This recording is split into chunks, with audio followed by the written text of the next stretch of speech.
नमस्कार साथियों, द पिनाक 360 में आपका स्वागत है। और मैं इस समय घरोंडा हूँ और मेरे पीछे देख सकते हैं आप एक शानदार फार्म हाउस है वीरेंद्र राठौर जी का। आइए मिलते हैं राठौर जी से और जानेंगे भी राहुल गांधी जी की भारत जोड़ो यात्रा कितनी सफल हो पाई है और बात करेंगे हरियाणा की राजनीति में। न्यूज़ के साथ मैं शिव कुमार। वो अपने अंतिम पड़ाव में पहुंच चुकी है और कल जो है वो जम्मू कश्मीर में एंट्री कर चुकी है, तो इसको आप कैसे देख रहे हैं? देखिए, भारत जोड़ो यात्रा कन्याकुमारी से शुरू होकर के देश भर में से होती हुई जम्मू कश्मीर के अंदर एंट्री हो चुकी है और 30 तारीख को यात्रा का समापन श्रीनगर के अंदर होगा, जहां हमने विपक्षी दल के तमाम नेताओं को भी उसमें इनवाइट किया है और तमाम हमारे AICC के general secretaries, Congress working committee और हमारी स्टीयरिंग कमेटी जो है वो उसके अंदर भाग लेगी। हमारे CMs, ex-CM, PCC, CLP leaders सभी को आधिकारिक रूप से इस कार्यक्रम में भाग लेना है। तो 30 तारीख को समापन होने जा रहा है। मैं समझता हूँ कि यात्रा जिस उद्देश्य से शुरू हुई थी वो उद्देश्य आदरणीय राहुल जी ने भाईचारे का जो पैगाम कन्याकुमारी से शुरू किया वो बहुत बेहतरीन तरीके से पूरे देश में से होता हुआ वो पैगाम आज पूरे देश भर में, दुनिया भर में उस पैगाम का असर देखने को मिला है। और हरियाणा में भी जब यात्रा आई तो ऐतिहासिक स्वागत और समर्थन हरियाणा के लोगों ने, ख़ास तौर पे उत्तरी हरियाणा की मैं बात करूं, क्योंकि यात्रा का मुख्य रूप जो है वो उत्तरी हरियाणा के अंदर रहा, तो बहुत बेहतरीन समर्थन लोगों का मिला।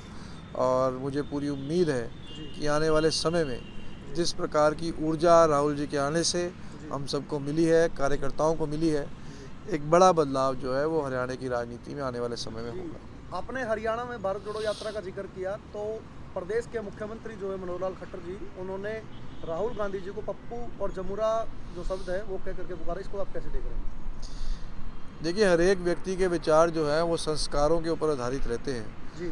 और क्योंकि मैं हमेशा से बोलता आया हूँ कि भारतीय जनता पार्टी के लोग सामाजिक प्राणी नहीं हैं जी। और ख़ास तौर पे जिनकी RSS के अंदर ट्रेनिंग हुई है जी। उनके अंदर तो देशद्रोह के कीटाणु जो हैं वो आज से नहीं 47 से पहले से मौजूद हैं। जी। क्योंकि मैंने पहले भी कहा कि RSS के लोग, भाजपा के लोग जब देश की आज़ादी की लड़ाई चल रही थी ये अंग्रेज़ों से हाथ मिला करके मलाई खाड़ियाँ काम करते थे। भारतीय राष्ट्रीय कांग्रेस के नेता, चाहे वो महात्मा गांधी थे, जवाहरलाल नेहरू थे, सरदार पटेल थे, ये आज़ादी की लड़ाई के लिए संघर्षरत थे, जेलों के अंदर जीवन यापन कर रहे थे और वहीं RSS के लोग अंग्रेज़ों से हाथ मिला करके मलाईदार पदों पर आसीन थे। तो इन लोगों का देश की आज़ादी में कोई कंट्रीब्यूशन नहीं है। इनके संस्कार हमेशा से देश विरोधी रहे हैं और बड़ा दुर्भाग्य है कि आज ये लोग अपने आप को देशभक्त कह करके और देशभक्ति के सर्टिफिकेट बांटने का काम करते हैं। तो उसी विद्यालय के अंदर श्रीमान खट्टर जी उसी विद्यालय के विद्यार्थी हैं, तो ज़्यादा बड़ी उपेक्षा अगर उन्होंने ऐसा बयान दिया है तो कोई हैरानी की बात नहीं है, क्योंकि बेसिक ट्रेनिंग जो है। राठौर जी, यदि आज के हालात की यदि बात करें, प्रदेश की करें चाहे देश की करें, तो कहीं ना कहीं देखते हैं कि पहलवान जो है, किसान जो है, जवान जो है, सरपंच जो है, हर कोई धरने प्रदर्शन को लेकर के बैठा है। इसको आप लोग कैसे देख रहे हैं? पहलवानों की यदि बात करें तो जंतर मंतर पर धरना चला हुआ है। देखिए, पहले यदि बात करें तो आज शुगर मिल पे तालाबंदी हुई है। देखिए, की बात करें तो चला हुआ। आपकी बात बिल्कुल सही है। देखिए, हमारा भारत देश कृषि आधारित अर्थव्यवस्था है और किसान देश की रीढ़ की हड्डी है। मौजूदा सरकार का ये पहला प्रहार नहीं है। जब से सरकार 2014 के बाद जैसे ही सरकार की स्थापना हुई, लगातार हमारे किसान भाइयों के ऊपर प्रहार किसी ना किसी तरीके से ये सरकार करती रही। उद्देश्य सरकार का यही है कि किसान को किस तरीके से कमज़ोर किया जाए, पंचायती राज व्यवस्था को किस प्रकार से कमज़ोर किया जाए। प्रतिदिन कोई ना कोई नया कानून ला करके इस प्रकार के कार्य सरकार के द्वारा लगातार किए जा रहे हैं, जिससे हमारे देश की बेसिक जो एक अर्थव्यवस्था है, जो कृषि आधारित अर्थव्यवस्था, उसको कमज़ोर करने का काम भाजपा सरकार कर रही है। मौजूदा हालात में अगर आप देखें तो आज सरपंच हमारे जो भाई हैं 2 साल के बाद, अंतराल के बाद चुनाव जीत करके आए हैं। जी 2 साल तक पंचायतों के पैसे को किस प्रकार से ऑफिसर्स के माध्यम से मिसयूज़ करने का काम इस सरकार ने किया है, मैं समझता हूँ कि इनके मुंह खून लगने का काम हो गया। और आज जो कानूनों का निर्माण इन्होंने सरपंच भाइयों के अधिकारों को काटने के लिए किया है, वो कहीं ना कहीं ये जो आदत पिछले 2 साल के अंदर पड़ी है अफसरों के माध्यम से काम करने की, ये मुझे लगता है कि उसी सोच का एक प्रोडक्ट है, उसी सोच का ये नतीजा है कि इस प्रकार का कानून खट्टर सरकार लेकर के आई है।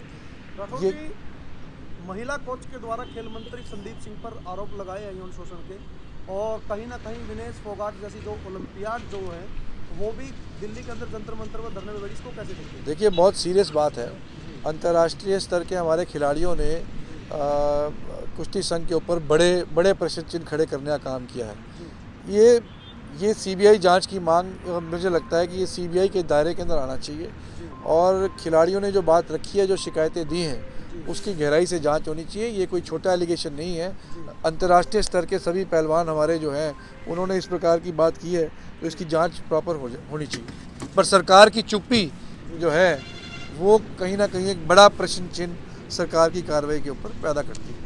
जी, बेरोजगारी दर के मामले में हरियाणा लगातार चौथे वर्ष जो है प्रथम स्थान देश में हासिल किया है, इसको आप कैसे देखते हैं? क्योंकि आपने पिछली बार जब प्रेस वार्ता की थी तो आपने वादा किया था कि यदि घरोंडा मौका देगा तो जितने राशन कार्ड होंगे उतने ही ब्लॉक के हल्के के अंदर जॉब कार्ड होंगे। देखिए, हमने तो हमेशा से कहा है कि भाई हमारी सरकार बनेगी तो हम अपने इलाके के बच्चों को रोज़गार उपलब्ध कराने का काम करेंगे। जी खट्टर साहब मेरिट की बात करते हैं, जी मैं एक बात करता हूँ, भाई हमारे इलाके के बच्चे 6-6 फुट के जवान हैं, जी चौड़ी छाती, उनसे क्यों ये सवाल पूछते हो कि आगरा का ताजमहल कहाँ था?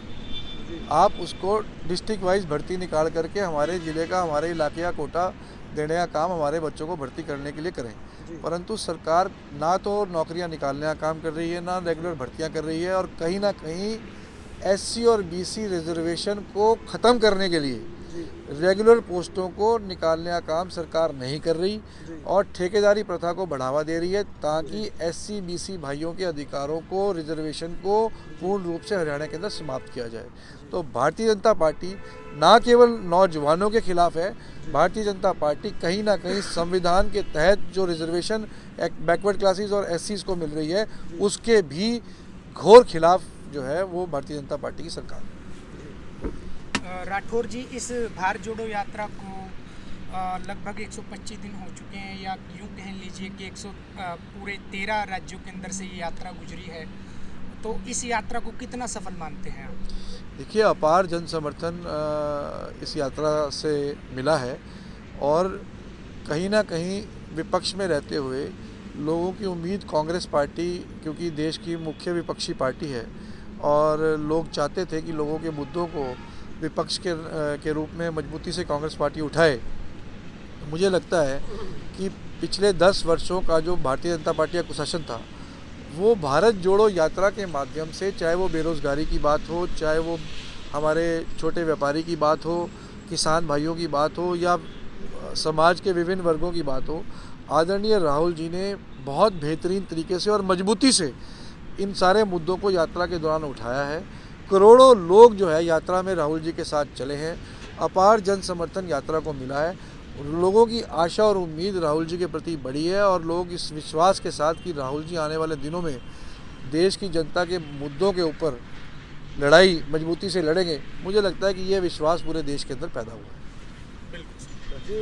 एक आखिरी सवाल राठौर जी, यात्रा का नाम है भारत जोड़ो, कश्मीर में जाके ये यात्रा थोड़ी विवादित हो गई है, क्योंकि गुप्कार गैंग, महबूबा मुफ्ती, उमर अब्दुल्ला, फारूक अब्दुल्ला, इनका एजेंडा देश से छुपा नहीं है। ये लोग आपकी यात्रा में आएंगे, आपका अलायंस है, तो कहीं ना कहीं भारत जोड़ने वाली जो बात है उस पे सवालिया निशान लग रहा है। देखिए, महबूबा मुफ्ती तो अभी जो भारतीय जनता पार्टी की सरकार जम्मू कश्मीर में थी, तो मुख्य alliance partner Bharatiya Janata party की थी, तो ये तो सिर्फ बाल की खाल निकालने वाली बात है। बाकी जो एजेंडे को लेकर के राहुल जी चले हैं, मुझे लगता है कि वो एजेंडा सफल हुआ है और देश का भरपूर समर्थन जो है जनता का इस यात्रा को मिला। Thank you.